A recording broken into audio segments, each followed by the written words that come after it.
Warning: this video contains super awesome content not suitable for people who don't enjoy super awesomeness.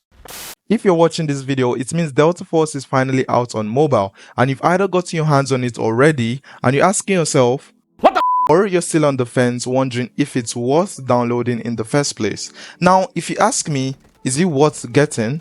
Short answer, yes. But before you even think about touching Delta Force Mobile, let me put you on real quick. I've been playing the game since the early access version, testing things out, and trust me, there's a lot to unpack. Delta Force is honestly a whole different game compared to anything else I've played. It's not a copy of CODM or Bloodstrike. It really has its own identity, and if you jump in blind, you're gonna miss out what actually makes it fun. So in this video, I'm breaking down everything you need to know before you hop in. From the game size to whether your phone can handle it, to game moods, movement, and even some low-key tips that will give you an edge on day one, which apparently is today. So yeah, basically the full breakdown. Alright, so let's start with the basics. What actually is Delta Force Mobile? Delta Force Mobile is a realistic tactical FPS that kind of feels like Battlefield mixed with Arena Breakout, all packed into mobile. Before we even talk about the whole game, let's make sure your phone can actually run Delta Force Mobile. First off, the game size. It's sitting around 2GB right after installation, but if you download all the files and maps to fully enjoy the game, yeah, you're gonna be looking up to around 20GB. So yeah, it's kind of big, but if you're planning to have the full experience, you're definitely gonna need to free up some space. But if you just want to chill, test the game out and just play with friends, you will need only around 5GB to play the base game. Now I know it sounds like the game would be heavy because of the size, but surprisingly it's super smooth. I honestly didn't notice any major frame drops while playing. As for performance, if you've got a phone with just 3GB of RAM, you're good. And something as low as a Snapdragon 450 or anything better should handle it just fine. And for iOS users, literally an iPhone 6s can run this game smoothly. All you need is 2GB of RAM and at least an A10 processor. On my end, I tested it with a Lenovo Legion Y70 and the game ran super smooth on high settings. No stutters, no overheating, just clean gameplay. But if you're on a budget phone or an older device, you might have to turn down the graphics a bit. There's a low graphics setting that still keeps it very playable, so don't stress as Delta Force is indeed optimized pretty well. Now, just type the name of your device in the comments and I will tell you if Delta Force can work properly on your device. Now, let's talk about what you'll actually be doing in Delta Force Mobile, the game modes. So when you launch the game, you'll be on a screen where they ask you to pick your mode. Right now, you've got only 3 options: Warfare, Operations, and Black Hawk Down. Only Warfare and Operations are available on mobile at launch. Black Hawk Down is currently just on PC, but let me break them all down for you real quick. Warfare mode is basically a 48 versus 48 large-scale battle. It feels like you're actually in a war zone. Massive maps and combat takes place on land, sea, and even air. Crazy, right? Now, on the Warfare, there are 3 sub-modes: Attack and Defend, King of the Hill, and Commander mode. I didn't get to test the Commander mode because it wasn't in the playtest version, but based on the devs launch stream, it should be available to play by now. Starting with Attack and Defend, 2 teams go head on head to either capture or defend sectors. If you're on the attacking side, your job is to capture all the sectors to win, and if you're on the defending side, your goal is to hold those sectors until the timer runs out. Now you're probably wondering, Knox, how do I know which team I'm on? Easy. When you load into the match, look at the top left of your screen. It will show your team, the map name, how long the match will last, and your objective. As for deployment, you'll see points like A, B, or even vehicles you can deploy straight into. If you die, respawn is almost instant, but you need to pick a valid point. Now, you can respawn on teammates unless they are in a fight. If they are marked red, that means they are in danger and you can't deploy on them. You also can't respawn in sectors that have been captured by the enemy, and in this particular mode, once a sector is gone, it's gone. So you have to defend it like your life depends on it, cause it kinda does. Now for King of the Hill, this one is more of a back and forth battle. Both teams are trying to capture and defend sectors at the same time. The team that either controls all sectors or has the most sectors when time runs out wins. So yeah, no specific roles here, you're both gonna be attacking and defending. Now, when capturing sectors, you need to pay attention to this little bar that shows progress when you're within a capture zone. If it's more green, you're in control. If it's red, the enemy has more influence there, which means you have to clear them out before you can take that base. Now, commander mode, I don't have much details on it yet, but I'll probably make a separate video once I've played it and can break it all down for you guys properly. Another cool thing across all warfare submodes is the point system. As you play, getting kills, capturing objectives, helping your squads, you earn points. You can use these points to call in insane stuffs like vehicle drops to summon a ride straight to your location, guided missiles like a nuke you can control by yourself, artillery barrage is just pure missile destruction, continuously raining down just like you can see on the screen, and smoke barriers for a large amount of smoke to be released in your location. Then as for the strategic beacons, you can set this anywhere and respawn there if it doesn't get destroyed. Honestly, warfare mode is one of the most unique things about Delta Force. No other mobile FPS is doing this kind of large scale chaos right now. Now, before we move on from warfare mode, let me point out one important thing on the warfare lobby screen, and that's the armory section. This is where you'll find specific missions tied to warfare matches, and completing them unlocks things like attachments, new weapons, vehicles, and even gadgets to use in this mode. So if you're wondering how to unlock more stuff while playing warfare, that's where you go. Now, switching gears, let's talk about the operations mode. This is your classic extraction style game mode. Think of it like Arena Breakout or Escape from Tarkov. You go in, loot up, complete some missions and try to make it out alive. It's slower paced, more tactical, and I'm not gonna dive deep into this right now because Delta Force actually gives you a full in-game tutorial that explains it really well as you play. But trust me, it's very solid. But yeah, before you even hop into the match, let me explain certain things on the operations mode lobby screen because there's a lot going on here. First up is your stash. This is where every item you loot or collect in a match ends up. The left side are the things you carry into a match or bring out of a match, and the right side is your storage where you keep everything brought out of a match, and if you don't extract, you lose everything. So you have to protect, wherever you're carrying. You have to extract, that's the goal. But yeah, we've got the department tab. This is where you'll find your missions, and they are super important as completing them gives you rewards that'll help you level up or buy better gear in this mode. Now, speaking of buying gear, inside that same tab you've got the supply station, a place to stock up and prep before heading into a match. But heads up, not everything is unlocked right away. Some gear is level gated, which I actually like, it makes you grind and gives a sense of progression. Next is the auction section. This is basically the in-game marketplace. You can list up your own loot or buy from other players. So if you're stacking up items that you do not need, this is where you can flip them for value. Now, we're gonna skip over the operators and gunsmith tabs for now. I'll talk about those later in detail. And finally, there's this mysterious section called the black site. Now, I'm not gonna lie, I don't fully understand what it is for yet, but it looks like a place to upgrade stuff in this operator's mode. But yeah, if any of you guys figure it out, please drop a comment. I'd love to hear your theories.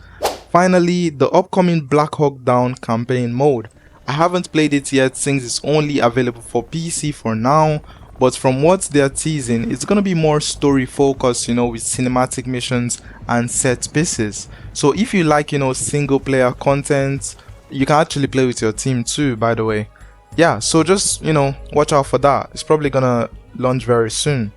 If you're into, massive battlefield chaos, tactical looting, or story driven action, Delta Force Mobile is literally trying to pack everything into one game. Now let's talk about one of the things I really like about Delta Force Mobile, the operators. So in Delta Force, operators are split into 4 main types. You've got the assault class. These ones are more combat focused and they get faster movement while aiming, so they are perfect for aggressive players.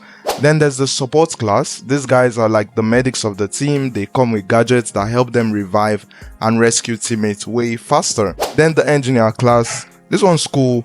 They are the technical guys. They can cut through metal, repair stuff with a wielding gun, and even build up fortifications on the battlefield. Yep, there are certain places on the map that would either need you to cut through or blast through them, and they will tell you have to be an engineer operator to cut through. And finally, the recon class. These are your intel gatherers. They use recon stations and tools to gather info on their enemy positions and help guide the team. Now I'm just scratching the surface here as I'll go deeper in tomorrow's video, so if you want to master each one, make sure you don't miss that. But back to what really makes them stand out. The operator models are fire. Every single operator has their own selection animation, a unique look, dedicated voice lines, or even a backstory, which is even crazy. Like, the backstory is super detailed, and honestly, each of these makes the whole game feel way more alive. Now, when it comes to abilities, each operator comes with a full loadout of skills, gadgets, and even unique traits. For example, there's this operator called D-Wolf whose traits let him slide, and no other operator can literally do that. But, and this is key, there are other traits and loadouts that make sliding optional, not mandatory. So it's not like you have to always use D-Wolf to stay competitive. One thing I really like about this game is that the devs made sure nothing is overpowered or broken. Every single thing in the game feels fair, like from the gadgets to the guns to literally everything. And yeah, it just makes it fun and makes the gameplay more tactical. Oh, and here's a cool feature. Operators can actually level up. So as you play matches and complete missions, you level up your operators. You know, you can unlock new rewards and even power up their skills. So yeah, the more you grind, the stronger your operators become, you know, in the battlefield, and the more advantage you're gonna have over others in a match. So overall, the customization is clean, it's balanced, and honestly just feels really rewarding. And with more operators and gear dropping in future updates, things are only gonna get better in Delta Force, but even at launch, this system's already looking pretty fire. Alright, let's talk about how it actually feels to move and shoot in Delta Force Mobile, cause this part really sets the vibe for the entire game. Movement wise, things are slower and way more grounded than what you might be used to in games like Bloodstrike or CODM. Delta Force leans more into that military, you know, simulation style, where every move, you know, feels a bit heavier and more, you know, intentional. You've got sprinting, crouching, proning, and even leaning, which by the way is really a nice touch for a mobile FPS. And while the overall pacing is slower than your usual games, certain operators do come with movement based skills that give them an edge. But the core movement system, it's definitely, you know, makes you think twice before running headfirst into fights. And because of that, the gunfights just hit different. They feel way more tactical. You're not, you know, just sliding around and going full spray and pray, and you actually need to rely on timing, positioning, and precision. Delta Force really rewards players who, you know, slow it down and make smarter plays, not just whoever mashes the fire button first. Now, let's look into the loadout. Loadout isn't just for show, it completely shapes how your weapons behave. You can customize everything with attachments and perks depending on how you like to play. But here's where it gets really interesting. The loadout system works differently depending on the mood you're playing.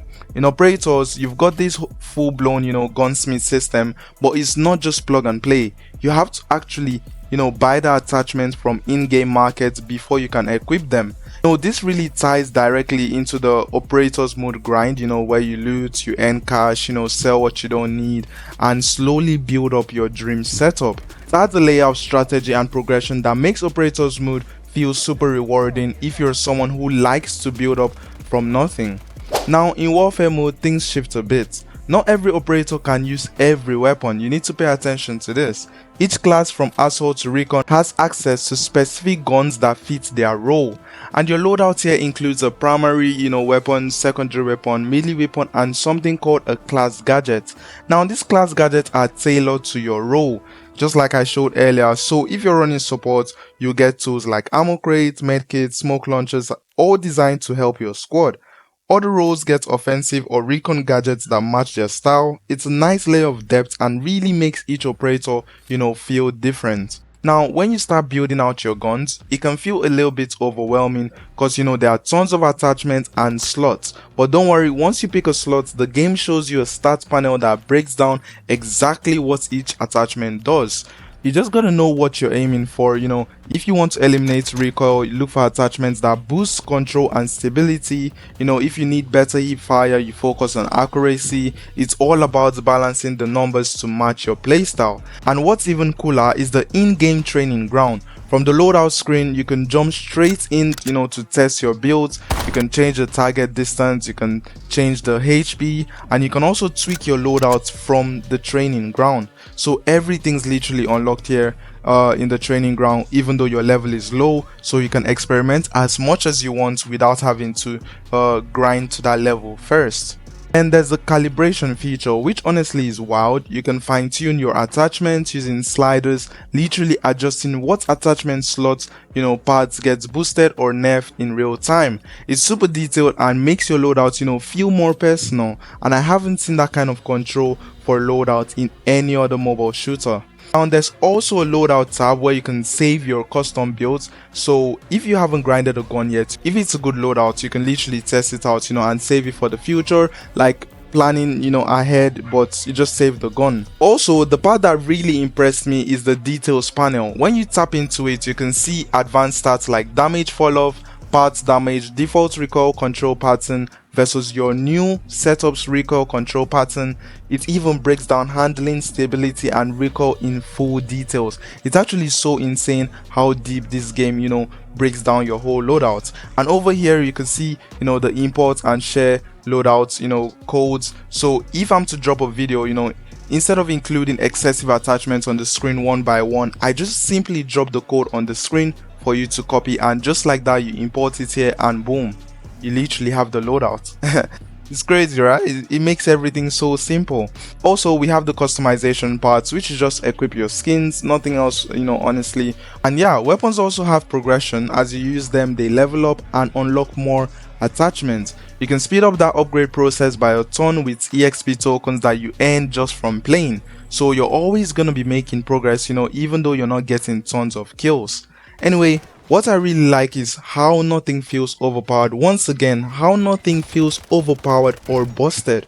Everything's literally so balanced, The grind in Delta Force feels so meaningful, especially in warfare mode where completing missions, in Armory lets you unlock, even more stuff like scopes, barrels, gadgets, and even vehicles. Yeah, and also speaking of vehicles, Delta Force has a ton of vehicle varieties, from land vehicles to even air vehicles, which is absolutely insane, and you can see them here. And also when when you're about to deploy into a map, you can select the type of weapons that you want on a particular vehicle, which is absolutely insane in my opinion. So yeah, Delta Force Mobile really pushes you to play smart, not just fast. And once you settle into the more realistic pace of Delta Force, the gameplay starts to feel way more immersive. If you're coming from fast-paced chaos like Bloodstrike or CODM, this might slow you down a bit, but trust me, it's in a good way.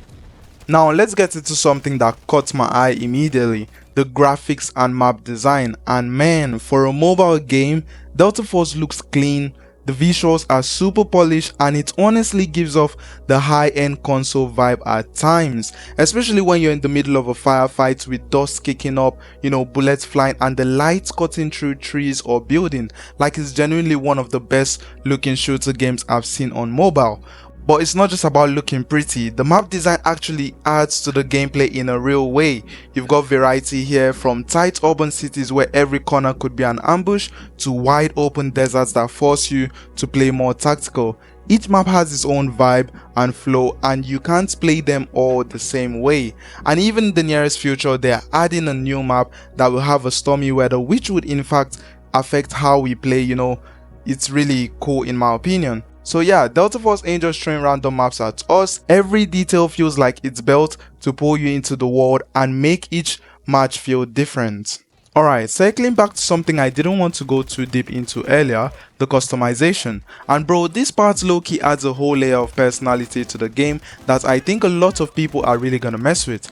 First off, I'm not gonna spend too long here, but I have to point this out. The game is not in any way pay to win, like at all. and you could literally never spend a dime in Delta Force and still end up with the same skins as someone who decides to spend money on the game, which is actually wild. The premium currency for getting skins is called Mando bricks and Talk bricks, and no cap, you can literally earn them for free just by placing in the top 25% of whatever mode you're playing. Now when it comes down to opening stash crates for skins, don't stress too much. The game has a guaranteed price system, so even if the game is not giving you luck early on, you still have the chance to get a skin after a certain number of spins. No need to waste all your Mando bricks, Talk bricks, or even real money, praying for a lucky pull. Anyway, let's wrap it up with some beginner tips that's gonna help you start off strong. First off, always try to stick with your team. I know going solo might sound fun, but in this game it's basically just asking to get clapped, and when you get clapped, there's no one around to heal you. Especially in operators mode, rolling with your squad, covering each other and coordination makes a huge difference. Second, play smart, don't rush in blind. This isn't Blood Strike where you can slide cancel and go ego challenge someone. No, you have to pick corners, check your angles and use cover. Play with your brain, not just your fingers. And also, learn the maps early. Seriously, knowing where the loot spawns, popular sight lines and even flank routes will instantly level up your gameplay. And one more very important thing is sound. Sound matters a lot in Delta Force, and the sound in Delta Force is super sharp, so you need a headset and everything. It's super detailed also. Like, I can literally step on glass and literally hear the sound of the glass crunching. Now please, I am begging you, play with headphones. Footsteps, reload sounds, distance gunfire, all of that give away enemy positions. If you're just playing with your phone speaker, you're basically playing on hard mode. And lastly, have fun. It's a new game, so don't sweat the losses, enjoy the learning curve and vibe with the experience. So yeah, play smart, play together and just enjoy the grind. Delta Force Mobile has insane potential if you give it time. And yeah, that's pretty much everything you need to know before jumping into Delta Force Mobile. If you're hyped for this game or still got questions about how it all works, drop a comment. I'm always down to answer as much questions as I can, and make sure to subscribe if you want to see more guides, deep breakdowns and gameplay related to Delta Force Mobile. Also stay tuned for tomorrow's video as I'll be posting the best operator picks in Delta Force, and over time the best loadout and basically all other stuff that's gonna help you get ahead of others from the start. So if you're trying to be one step ahead of the lobby, you already know what to do. Like the video if this helped you to stay informed on everything about the game, and turn on post notifications so you can get notified for exclusive videos coming your way. I appreciate you all for watching till now, and I'll catch you guys in the next one. Peace.